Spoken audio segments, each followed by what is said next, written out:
বাংলাদেশের পরিস্থিতি নিয়ে উদ্বিগ্ন মুখ্যমন্ত্রী আর বাংলাদেশের পরিস্থিতি নিয়ে পর্যালোচনা বৈঠক মুখ্যমন্ত্রীর। এই বৈঠকে বিভিন্ন নির্দেশ দেওয়া হয়েছে। বাংলাদেশের যে পরিস্থিতি সেই পরিস্থিতি নিয়েই পর্যালোচনা বৈঠক করা হয়। মুখ্যমন্ত্রীর নির্দেশে এই পর্যালোচনা বৈঠক হয়।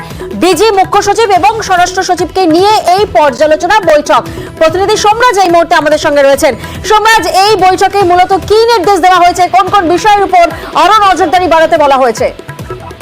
দেখো, যেটা নবান্ন সূত্রে খবর যে আজ মুখ্যমন্ত্রী মমতা বন্দ্যোপাধ্যায় বিকেলে বাংলাদেশের সার্বিক পরিস্থিতি নিয়ে একটি রিভিউ বা পর্যালোচনা বৈঠক করেন। সেই বৈঠকে রাজ্য পুলিশের ডিজি, মুখ্য সচিব, স্বরাষ্ট্র সচিব ছিলেন।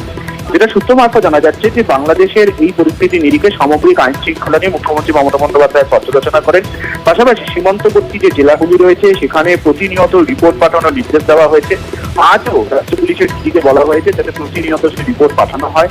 বিশেষ করে যে সীমান্তবর্তী অঞ্চলগুলি থেকে এই বাংলাদেশের ঘটনার পর যে ওপার থেকে অর্থাৎ বাংলাদেশ থেকে যারা আসছেন বা বাংলাদেশে যারা যাচ্ছেন, যাতে গোটা বিষয়টি যাতে নথিবদ্ধ করা হয় এবং সেই রিপোর্টও যাতে তৈরি করে রাখা হয়, এই সংক্রান্ত নির্দেশ মুখ্যমন্ত্রী মমতা বন্দ্যোপাধ্যায় দিয়েছেন।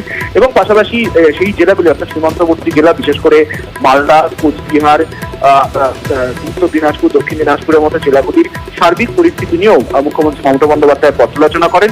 পাশাপাশি এখনো পর্যন্ত কেন্দ্রীয় সরকারের তরফে এই বিষয় সংক্রান্ত নিয়ে কি কি নির্দেশ এসছে রাজ্যে তা নিয়েও পর্যালোচনা করেন মুখ্যমন্ত্রী মমতা বন্দ্যোপাধ্যায় বলেই নবান্ন সূত্রে খবর। বেশ।